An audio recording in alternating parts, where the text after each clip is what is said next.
Bola rolando para o tricolor do Arruda.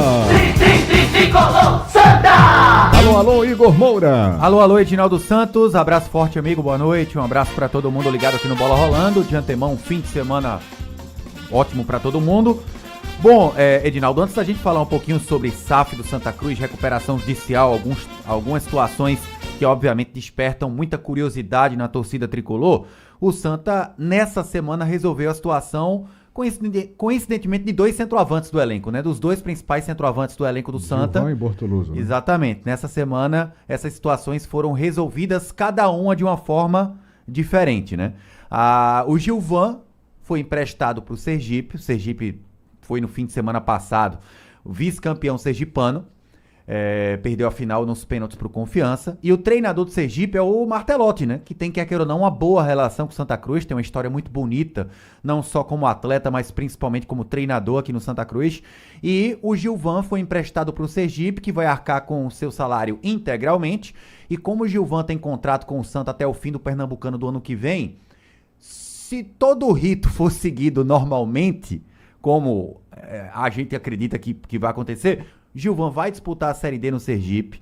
Terminando a campanha do Sergipe, seja com acesso, seja sem acesso, o Gilvan vai tirar um mês de férias e passado esse mês de férias, o Gilvan vai se apresentar em novembro para a pré-temporada do Santa, que está marcada para começar entre dia 10 a 15 de novembro, já com a presença do Itamar Schulli e também do Francisco Salles. O Pedro Bortoluso já é uma situação contrária. Lembra que a gente já tinha falado que o Bortoluso tinha duas opções. Ou acertar uma conjuntura financeira com o Santa Cruz, o atleta queria uma valorização, um aumento salarial. Santa Cruz não tinha interesse em pagar mais ao Bortoluso nesse atual momento, porque o Santa ainda não tem nenhuma garantia do que vai poder contar ou não contar financeiramente falando no próximo ano. Falta muito tempo ainda para o ano que vem. Então, o que é que aconteceu? Uma rescisão amigável. O Bortoluso seguiu a vida dele, fez uma postagem nas suas redes sociais, no seu Instagram, agradecendo o tempo que ficou aqui no Santa Cruz, desejando sucesso, foi seguir a vida dele, o Santa segue a vida dele.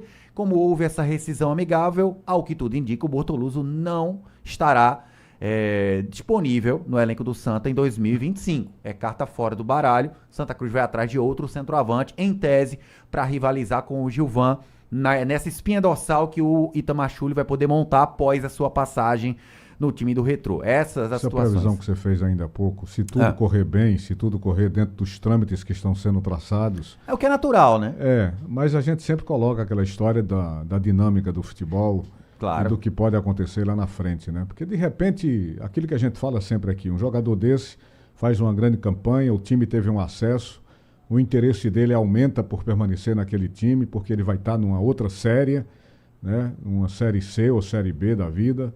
Não, então, Sergipe seria Série C, né? Série Se subir é Série C. Mas, de repente, pela campanha que ele fez, vem uma Série B interessada no cara. Claro, pode acontecer. Então, todas essas circunstâncias podem, de repente, mudar esse panorama. Mas, de qualquer maneira, eu acho que o Santa Cruz está trabalhando da forma que teria que fazer mesmo, né? Tem que jogar tentar, assim, de alguma forma, deixar um caminho aberto para... quando chegar lá em 2025, não ter que fazer o que fez esse ano. Ter que arrumar um time de última hora. Perfeito. E às pressas, né? A intenção do Santa é já ter uma boa base, né? Ao invés de ter dois ou três jogadores, né, pelo menos. 2 ou 3 jogadores, a intenção do Santa é ter uns 8 ou 10 do elenco de 25 atletas, vamos colocar dessa forma, para 2025. E tem alguns atletas já que o Santa tem garantido. O Lucas Siqueira, por exemplo, está garantido. O Lucas Bessa, volante, que passou por uma cirurgia, muito em breve vai estar fazendo a transição e vai estar à disposição para a próxima temporada. Enfim, o Ítalo Melo, outro jogador que o Santa pode contar para a próxima temporada. Fora o Matheus Melo, que foi para o Amazonas e é peça que tem contrato com o Santa Cruz. O Gilvan, que foi emprestado para o Sergipe e volta para o Santa Cruz, é o que tudo indica. Só aí eu contei 4 ou 5 com potencial de titularidade para início de trabalho no Santa em 2025. Então, acredito que o Santa vai começar mais inteiro em elenco a pré-temporada em novembro do que nessa última temporada. Ed, o nosso Leonardo Boris, na minha folga, fez uma bela de uma entrevista com o Dr. Lucas Cavalcante, advogado que faz parte de todo aquele suporte de profissionais que dão esse suporte ao Santa Cruz, suporte jurídico sobre recuperação judicial, sobre SAF. E o Dr. Lucas Cavalcante fala sobre 2 pontos aqui, separei a fala dele, para a gente escutar. Primeiro ponto, se dificulta para o Santa Cruz, olhando o mercado investidor, não ter divisão para jogar nessa temporada, se dificulta uma busca de uma possível transformação em clube-empresa, em SAF, com um valor um pouco mais alto, com estratégias de mercado, e se a venda pode acontecer por um valor muito abaixo pelo fato do Santa não estar com o calendário nacional em 2024. O Dr. Lucas Cavalcante responde essas duas situações.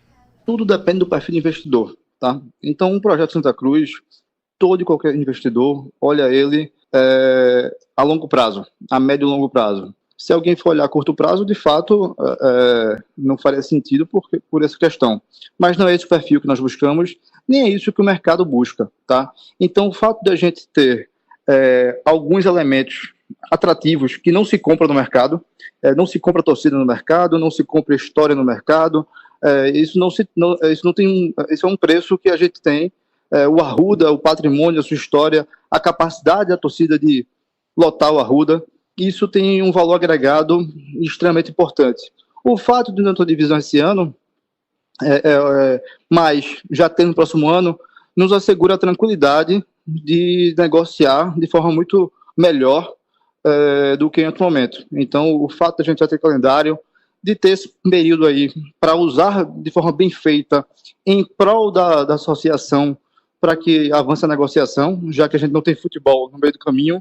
Então, isso é um fator relevante que se torna prioridade essa pauta do Santa Cruz de reestruturação e talvez se passe para a SAF. Então, hoje, isso não é empecilho, embora, é claro, estar na Série D tem todos os desafios, mas é um desafio para qualquer um outro clube que está nessa situação.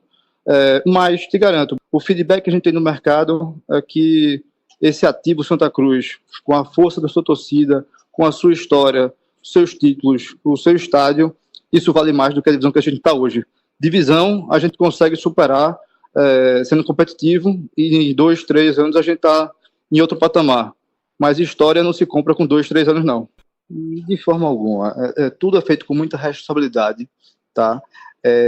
E outra, a gente está construindo uma potencial SAF, e eu vou chamar potencial até que tenha algo de fato avançado, que ela não olhe só para o Santa Cruz hoje, mas que ela resolva tantos problemas do passado, como que ela segure o Santa Cruz do futuro.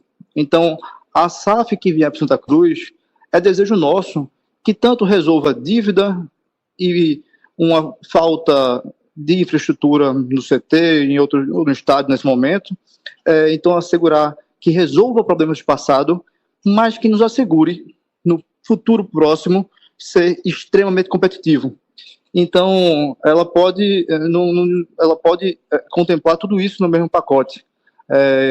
Então, essa falsa especulação de SAF barata, ela não vai existir, porque a gente vai assegurar, contratualmente, que o investidor se comprometa também com o seu futuro do clube, também com orçamentos competitivos, com valores condizentes com a história do Santa Cruz, caso o clube esteja em outras divisões do futebol brasileiro. Então, os compromissos, eles vão ser válidos em outros momentos, em 2, 3, 4, 5, 6, 7 anos, para garantir que isso, esse temor do torcedor, não seja realidade.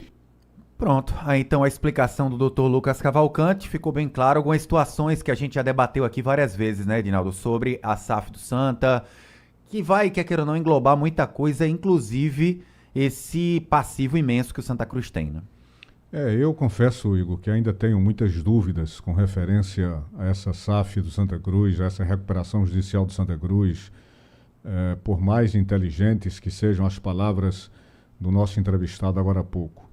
Porque fica muito incógnita, né, na cabeça da gente. A gente está vendo aí o tempo passar, a gente está vendo que foi expirado o período de se convocar a Assembleia de Credores. Isso não é um problema só de Santa Cruz, é de Náutico Esporte também. No Náutico o cerco está se fechando, a gente vai falar isso posteriormente. Mas é isso, a gente espera que isso se resolva. O Santa Cruz, uma coisa, por exemplo, que eu queria saber, o Santa Cruz pediu um prazo de prorrogação para ficar ainda sem bloqueio, sem leilões. E 180 dias mais, né? E a gente não sabe onde foi parar essa prorrogação. Quando é que ela vai acontecer? Se já aconteceu, se não aconteceu? Pelo que falou o Dr. Lucas, o diálogo ele está sempre em meio ao juiz, a juíza, nesse caso, da recuperação judicial, e o Santa Cruz. O Santa deixa claro, ó, tudo que entrou de dinheiro no Santa Cruz, pelo que falou Bruno Rodrigues, o presidente, o Santa ia lá e mostrava, ó, tá aqui o valor, a porcentagem da recuperação judicial, tá aqui tudo certinho. Agora, tudo na base do diálogo, e hoje seria impossível, por exemplo, qualquer juiz dar uma canetada e decretar a falência do Santos, isso não aconteceria porque teria que ter primeiro a Assembleia de Credores, que ainda não aconteceu. Uhum. Vamos esperar, tem muitas coisas a serem explicadas.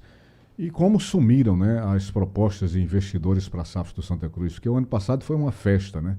Era SAF de fulano, SAF de cicrano, um candidato tinha uma, o ex-jogador, como é o nome dele? Mancuso tinha outra. Aí daqui a pouco era uma SAF de um grupo do qual participa Marcelo, jogador atual do Fluminense, que tem aquele histórico brilhante lá no Real Madrid. Para onde vocês... Ricardo Rocha, né? Tinha uma, Ricardo Rocha também tinha uma. Isso. Albertino tinha outra, né? A de Antônio Luiz Neto já era uma coisa praticamente fechada. E de repente, não mais que de repente, somem todos esses investidores do tricolor pernambucano. Por isso que eu digo, são muitas as incógnitas, a gente precisa aguardar mais detalhes.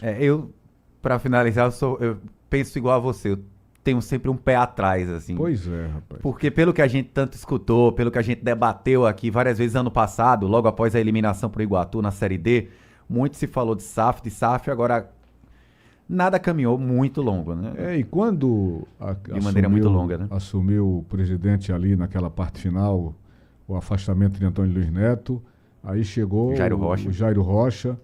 A informação que se tinha, tanto do passado como daquele presente, era que a SAF era quase perfeita para o Santa Cruz. Ele dizia, olha, eu tive acesso ao documento, é uma coisa inimaginável. Daqui a pouco não aparece mais nada, não se fala mais nada e os investidores sumiram, meu caro Igor Moura. Pois é, Edinaldo. Vai ter muito assunto SAF ainda esse ano, né? Porque é o que pregou, o que vem pregando o Bruno Rodrigues é que o Santa Cruz vai, de fato, utilizar esse período sem futebol profissional para tentar deixar o clube da melhor forma possível para negociação e transformação, claro, em sociedade anônima do futebol. Valeu, Igor. Valeu, Ed. Aí as notícias do Tricolor Pernambuco.